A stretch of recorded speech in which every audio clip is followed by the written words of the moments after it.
ಇವರು ಅಧಿಕಾರಕ್ಕೆ ಬಂದಾಗ ಪರ್ಯಾಯವಾಗಿ ಏನೂ ಆಲೋಚನೆ ಮಾಡಲಿಲ್ಲ, ಝೀರೋ, ಶೂನ್ಯ. ಆಯಿತಾ? ಈಗ ಮತ್ತೆ ಅದೇ ಒಂದು ದಾರಿಯಲ್ಲಿ ಹೋಗ್ತಾ ಇದ್ದಾರೆ. ಇದು ಈಗಾಗಲೇ ನೋಡಿ, ಟೆಕ್ನಿಕಲ್ ಎಕ್ಸ್ಪರ್ಟ್ಸು ಏನಾದರೂ ಬಂದು ಹೇಳಿ ಈ ಥರ ಬೇರೆ ಥರ ಮಾಡಬೇಕು, ಟನಲ್ ರೋಡೇ ಬೇಡ ಅಂತ ಹೇಳ್ಬಿಡ್ತಾರೆ ಇವರು. ಏನು ಸೊಲ್ಯೂಷನ್ನು? ಆಯ್ತು, ಟನಲ್ ರೋಡಲ್ಲಿ ಬೇರೆ ಥರ ಹೆಂಗೆ ಮಾಡಬೇಕು ಅದನ್ನು ಹೇಳಿ, ಅಥವಾ ಟೆಕ್ನಿಕಲಿ ಅದನ್ನು ಸರಿಪಡಿಸ್ಕೊಳ್ತಕ್ಕ ಏನಾದರೂ ಬೇರೆ ಸಜೆಷನ್ಸ್ ಅದು ಕೊಡಲಿ.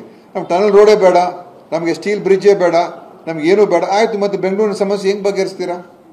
ಈಗ ಅವ್ರು ನಿತಿನ್ ಗಡ್ಕರಿ ಅವರು ಎಲ್ಲ ಕಡೆ ಟನಲ್ ಮಾಡಿ ಅಂತ ಹೇಳ್ತಾ ಇದ್ದಾರೆ. ಬಾಂಬೆಯಲ್ಲಿ ಎಲ್ಲ ಕಡೆ ಫ್ಲೈಓವರ್ಗಳು ಕಟ್ತಾನೆ ಇದ್ದಾರೆ, ಟನಲ್ಗಳು ಮಾಡ್ತಾ ಇದ್ದಾರೆ, ಅಲ್ಲಿ ಏನು ಮಾತಾಡೋದಿಲ್ಲ.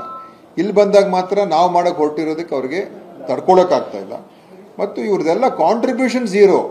ಇವರೇನೋ ನಮ್ಮ ಕಾಲದಲ್ಲಿ ನಾವು ಈ ಥರ ಮಾಡ್ದೋ, ಇಂಥ ಫ್ಲೈಓವರ್ ಕಟ್ದೋ, ಇಂಥ ಟನಲ್ ಮಾಡ್ದೋ, ಆ ಬೆಂಗಳೂರು ಸಬರ್ಬನ್ ರೈಲು ಇನ್ನೂ ಕೂಡ ಆಗ್ತಾ ಇಲ್ಲ.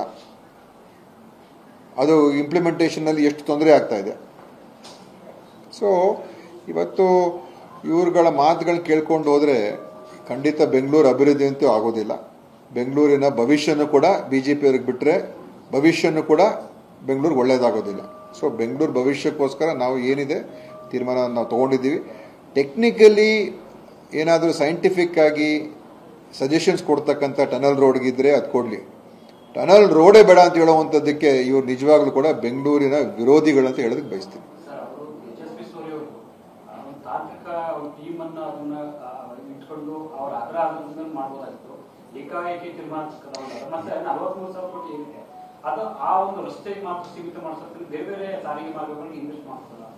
ನೋಡಿ, ಇವ್ರದೆಲ್ಲ ಈ ಥರ ಇದು ಮಾಡಿ ಇದು ಬಿಟ್ಟು ಇನ್ನೊಂದು ಮಾಡಿ ಅದು ಬಿಟ್ಟು ಅದು ಮೆಟ್ರೋ ಯಾಕೆ ಮಾಡ್ಬೇಕು? ಮತ್ತೆ ಅಷ್ಟು ದುಡ್ಡು ಮೆಟ್ರೋ ಮೇಲೆ ಖರ್ಚು ಮಾಡೋ ಬದಲು ಬೇರೆದೇನೋ ಮಾಡ್ಬೋದಾಗಿತ್ತಲ್ಲ. ಮೆಟ್ರೋ ಯಾವಾಗ ಶುರು ಆಗಿತ್ತು?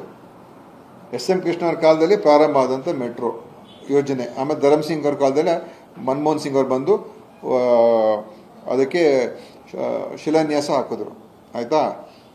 ಈಗ ಎಷ್ಟು ವರ್ಷ ಆಯ್ತದು? ಇವೆಲ್ಲ ಇವತ್ತು ಒಂದು ದಿವಸದಲ್ಲಿ 2 ದಿವಸದಲ್ಲಿ ಆಗುವಂಥ ಕೆಲಸ ಅಲ್ಲ. ಇವತ್ತು ಶುರು ಮಾಡಿದ್ರೆ ಏನು 5 ವರ್ಷಕ್ಕೆ 10 ವರ್ಷಕ್ಕೆ ಇದೆಲ್ಲ ಪೂರೈಕೆ ಆಗ್ತದೆ. ಈಗ ನಾವು ಏನು ಮಾಡದೇನೆ ಹೋದರೆ ಮುಂದೆ ಭವಿಷ್ಯ ಏನು? ಈಗ ನಾವು ಟನಲ್ ಮಾಡಿದ ತಕ್ಷಣ ಬರೋ ವರ್ಷಕ್ಕೆ ಚುನಾವಣೆ ಮುಂಚೆ ಏನಾಗೋದಿಲ್ಲ ಇದು. ಅದು ನಮ್ಮ ಸರ್ಕಾರ ಇರುತ್ತೋ ಇಲ್ವೋ ಗೊತ್ತಿರೋದಿಲ್ಲ ನಮಗೆ. ಅದೇ ನಾವು ಮಾಡ್ತಾ ಇರುವಂಥದ್ದು ನಗರಕ್ಕೋಸ್ಕರ.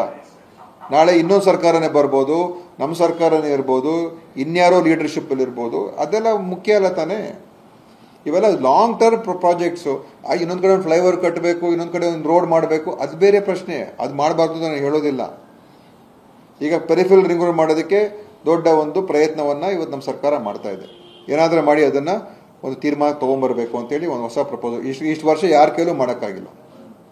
ನಮ್ಮ ಸರ್ಕಾರ ಹಿಂದೆ ಇದ್ದಾಗಲೂ ಕೂಡ ಆಗಲಿಲ್ಲ. ಯಾಕಂದರೆ ಲ್ಯಾಂಡ್ ಅಕ್ವಿಸಿಷನ್ನು ಅದು ಇದು ಸಮಸ್ಯೆಗಳು ಇವ್ರು ಬಂದ ಮೇಲಂತೂ ಅದರ ಬಗ್ಗೆ ತಿರುಗೂ ನೋಡಲಿಲ್ಲ. ಇವರು ಬೊಮ್ಮಾಯಿ ಯಡಿಯೂರಪ್ಪ ಅವ್ರ ಸರ್ಕಾರಗಳಿದ್ದಾಗ ತಿರುಗೂ ನೋಡಲಿಲ್ಲ PRR ಬಗ್ಗೆ.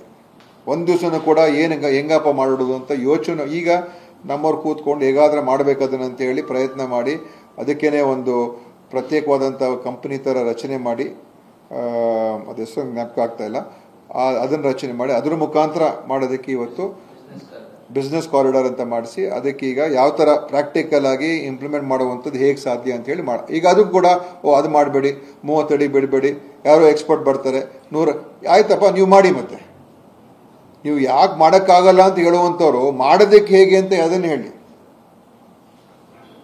ಈಗ 30 ಅಡಿ ನಾವು ಆ ಕಡೆ ಬಿಡ್ತೀವಿ ಅಂತ ಹೇಳಿದ ತಕ್ಷಣ ಅದು ಕಮರ್ಷಿಯಲ್ ಎಕ್ಸ್ಪ್ಲಾಟೇಷನ್ಗೆ ಮಾಡ್ತೀವಿ ಅಂತ ಹೇಳಿದ್ರೆ ಅದು ಪ್ರಾಜೆಕ್ಟ್ನ ಫಂಡ್ ಮಾಡ್ತದೆ. ಲ್ಯಾಂಡ್ ಅಕ್ವೈರ್ ಆಗೋರಿಗೆ ಅವ್ರಿಗೂ ಕೂಡ ಇನ್ಕಮ್ ಬರ್ತದೆ. ಇದಾದರೆ ಈ ರೋಡೇ ಆಗೋದಿಲ್ಲ ಮತ್ತೆ.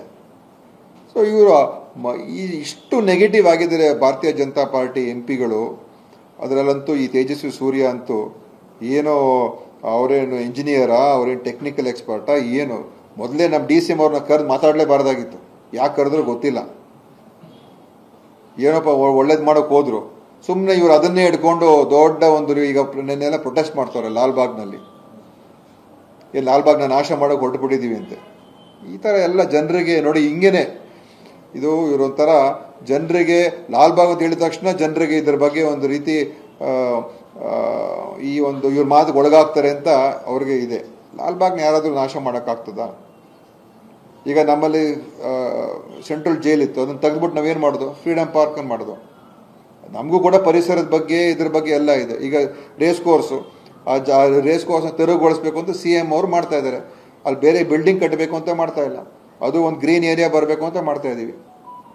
ಈ ಥರ ಚಿಂತನೆ ಇರೋರು, ನಮಗೂ ಕೂಡ ಲಾಲ್ಬಾಗ್ ನಮಗೂ ಕೂಡ ಗೊತ್ತಿದೆ, ಇವರೊಬ್ಬರಿಗೆ ಅಲ್ಲ, ಕಬ್ಬನ್ ಪಾರ್ಕ್ ಕೂಡ ನಮಗೂ ಗೊತ್ತಿದೆ, ಲಾಲ್ಬಾಗೂ ಗೊತ್ತಿದೆ.